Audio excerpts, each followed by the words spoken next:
Hey, what's up? This is Zach here at the Genzio Media House, the GM podcast in Bangkok, Thailand. Super excited to be talking about staking. I'll let our next guest introduce herself if you want to say your name, the company you're with, and your position at the company. Yeah, for sure. Nice to meet you. My name is Anna. I'm head of R&D at Everstake, and we are the biggest one staking provider. Wow, okay. That's amazing. You say the biggest staking provider? Yeah, the biggest one staking provider for the number of our users. So we have 735,000 unique users, I mean stakers. So yeah, and it feels pretty good to deliver our service to community. Very cool. So I think R&D is very interesting, and I find it fascinating that you are on the podcast because we usually don't get to speak to people who are interested in R&D on camera. So kind of what is that like being in, R&D in the staking?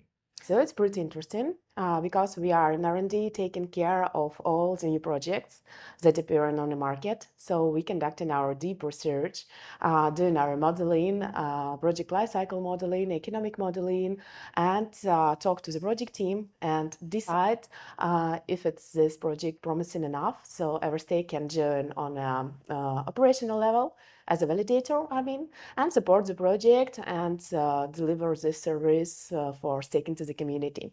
So it's like deep research work, and we are feel excited on this part because it's allowed to get some insight, to get some correlations, and still have a deep dive in project economics and model it. So pretty cool. No, I completely agree, and I think we were chatting before. Can you talk about maybe some of the ecosystems that you guys support? Because I know there's a lot of different projects. Yeah, definitely. So the biggest one I believe is Ethereum, for I sure. think people have probably heard of that. Yeah. Yeah. Yeah. So and it's pretty cool as it appears on the different levels right now. So it's Ethereum native staking, liquid staking, restaking. Actually, we're operating on all of these three levels at our stake, and it's quite different target audience on each of them. So some levels are mostly institutional, some levels are mostly for retail, and some like newly appeared level like risk taking is pretty excited also for both parts.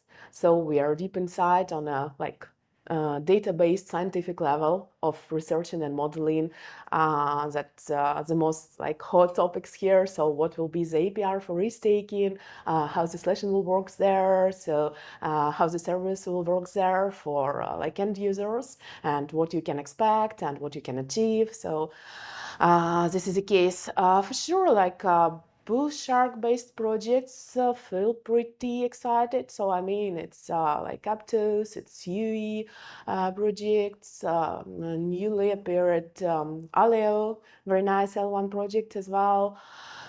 So yeah, we're also expecting a few more strong L1 projects this year. So it will be the first quarter. They should launch their mainnet. Um, Any you want to shout out that you're excited for? yeah, why not? So we're expecting a particle network Oh yeah, particle. should That's a big one. launch. Yeah, this is a for the mainnet launch. Wallet Connect network. Yeah, actually, yesterday they announced its official date of taking launch. I believe it's end of November. What else? It's a few test nets, Walrus test nets, just launched it. Space and Time test nets will be launched very soon, I believe this quarter as well. So yeah, and few more like Story Protocol, Bureau Chain, expected next phases of Babylon as well. So pretty wide range and different types of projects in the top rate.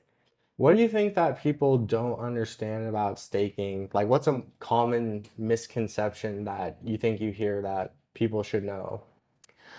The most common, so it depends on the type of user we talk about. So for institutional, it's different types of concerns and miscommunications and misunderstandings. For the retail, the most part, I believe it's a difference between staking and DeFi projects and products that appear on the market. So, where end users should understand that if he stake, he helped to secure the ecosystem and he helped to secure the blockchain itself with his funds. So he staked a validator on a proof of stake concept and helped to secure the blockchain.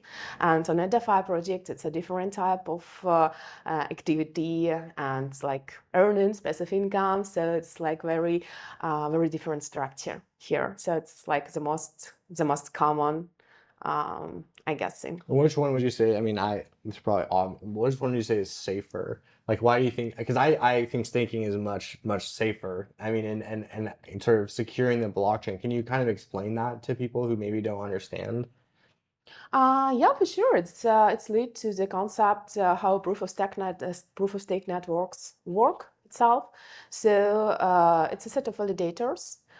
Each validator running their nodes, yeah, on the technical level of operations, and so users can stake their money to the validator. So it's like non-custodial, fully non-custodial way, and with the stake, validator produce the blocks on a network, so in a blockchain itself, and confirms the transactions. And the blockchain exists according to this part, and actually it's allowed to get it move with the blocks forward, and it's allowed to prevent any malicious actions in a blockchain for like any validators or other malicious players. No, I think that's really important. I think thank you for breaking that down because a lot of people talk about it and you actually broke it down like very eloquently. So I really appreciate that. Can you maybe talk about like what the advantage is for staking with you guys versus maybe another platform? Like, let's say I have like $1 million to stake. Why would I stake with you guys? I believe it depends mostly on the technical level of operations. Okay. So it should be a trusted party. So it not depends you will choose Everstake or any other. Hmm. It should be a trusted party, and it's important to hold all the operations in house. So, for example, in Everstake we have around 60 people in the DevOps staff. So, and we hold all our operations in house, and our uptime is 99.9%. So it's Happens the other point one. No, I'm just kidding. Just kidding. it depends on the consensus mechanism. I'm just kidding. Yeah, that's very good. Yeah. It's important because some consensus mechanism allow to keep like 100% uptime, and some consensus mechanism it's very good if it's like 99 there. It's like top achievement. Got you. Yeah. So yeah, technical level of operations is very important, and the quality of nodes, backup servers, strict security policy, strict technical policy of operations. So it should be like a trusted provider that could guarantee you as an end user that it will be top performed, and you should be interested in this part not only for like some slashings or some losing of your money, and also for like a top APR, because as better the performance of staking providers, the better APR you will get as an end user. And that's really, I mean, that's key, right? You always want to go where the API is the highest and of course the most secure. Yeah.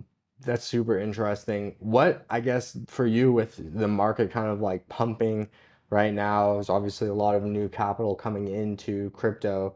What do you see the future of staking? Like, where do you see this market going in the next 5, even 10 years? Oh, I believe it's hard to say for like Even a 10 year. years. Let's say a year, Yeah. 6 months.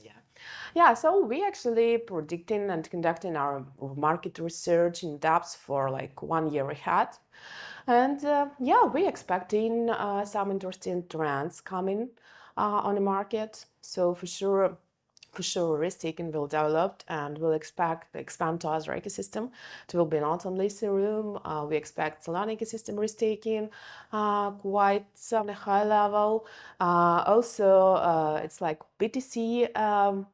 BTC risk-taking and vault projects. So we expect on Symbiotic, Babylon, DLC BTC, and some other projects will be strong on this part. In Why do you case think BTC staking is so low? as a percentage of market cap compared to like Ethereum? Because it's only emerging trend, so it's just started, let's say, a year and a half ago, and the projects on BTC staking restaking is pretty young right now, and it also depends on the project quality, because it's when it's a load of like smart contracts inside, when it's very long road inside there, it couldn't be like trusted or secure enough to participate in, I mean, for big players. So we should wait to it to stabilize a bit, and we should wait for some like big projects, stable projects will launch their mainnets with BTC staking, and we expect that this direction should grow enough on the market. Do you see any particular companies moving in that direction? For BTC staking? Yeah, sure. We're expecting Baby Loan. It's already launched on mainnet. It should be like another cap, open it soon. We're looking closely for Symbiotic and also operating Symbiotic, and it should be BTC Vault inside there with the different options with good trusted market players. I mean, LRTs and all the related stuff should run in this part. Also, some like XR, LCBTC, core projects. So pretty strong, and I think they will get quite huge market share. I completely agree. I think XSAT, the one that you called out, is really cool. We work with them, and I think they're doing an excellent job. Oh, yeah, we actually operate on an XR as well. So Oh, very cool. So mutual connections there. Yeah, those guys are great. Kind of bringing it back to where we are here, which is in Thailand. How has the event been for you so far? What's kind of the goal for the team here, if there is one, or if not, just having fun, because it is very fun. But yeah. I know there's a lot of work to be done, so. Yeah, it's a lot of work actually. It's a lot of stuff to do. It's a lot of our partners here. So it's like 900 side events during this week. So Yeah, I read something that said if the average side event is like 10 grand, that's $9 million spent on side events this week. Wow. Isn't that crazy? Yeah, it's amazing. Yeah, $9 million spent in Thailand. So they obviously love having the event here if you think of how the money that's coming in, but sorry to interrupt. But yeah, it is crazy. Yeah, definitely. And it's expected to be a lot of people here and a lot of new projects here. So we have mostly our like partners meetings here from R&D side, I mean, and we are co-hosting 2 events. So please join us. It will be tomorrow, AVS Cafe with Santik, and it should be AS Day. It should be pretty huge with consensus, and it should be almost all AVS on risk-taking level and some debates. So should be very active. Feel pretty excited on this part. So welcome. Please join us. What's the debate on? Debates, it will be like 4 different tracks for the debate. First, the debates for ours one, it will be the most hottest topic, I believe, in risk-taking. It will be regarding slashing, regarding centralization on the risk-taking part, and operation on the market with like multiple AVSs for operators. So I believe it's the most discussable part of risk-taking right now, because everybody feel excited and guessing how the selection conditions will look like and how users can manage the risk on this part and how to prevent some not desirable situation on this part and what to expect, etc., etc. So we will have pretty nice players here. It will be like consensus team, it will be Outlier team, Everstake team as well, and we will try to figure out the best solutions and keys. That's amazing. And kind of how big, you said there's 60 folks in the company right now. How many of them are in Thailand right now from your team? So our team in total is 120 Oh, people. 120. Okay, cool. Yeah. And in Thailand, we have 5 people this year. Okay, awesome. No, I think that's super cool. I know some teams have gotten together here and stuff, and it's really a fun place to kind of reconnect with your team, I found. Well, cool. Well, I just wanted to ask kind of as a closing, where can people find you on socials? Where's the best way to connect or to learn more? Yeah, for sure. We cover in almost all possible social media. So please, it's Everstake pool in Twitter, Everstake One website, and all the Linktree like LinkedIn's, etc., etc., podcasts, and all the other media. So we also have our own Discord for user support. So if you have any questions, Everstake website, Discord, please reach out to. We'll be happy to connect. Thank you. Thank you so much for the amazing interview. Really appreciate the time and the information. Honestly, I really love that someone from, I'll say that again, research came on, because 99% of people cannot get into the level of detail that you did, and you explained it extremely well. So I really thank you for that, because for our audience, that is gold, right? Like that is literally why we do this, is to break down these concepts and to give people the understanding. So, you know, people really appreciate that. So thank you. And I hope you all enjoyed watching. So see you guys soon. Thank you so much. Thank you. Hey, what's up? But it's not something Genzio is afraid of. If you want to survive, you got to build a hive. No, we do not understand that we do not want to have. Ladies and gentlemen, Rebecca's Genzio Media House. Awesome. Thanks so much for joining us today.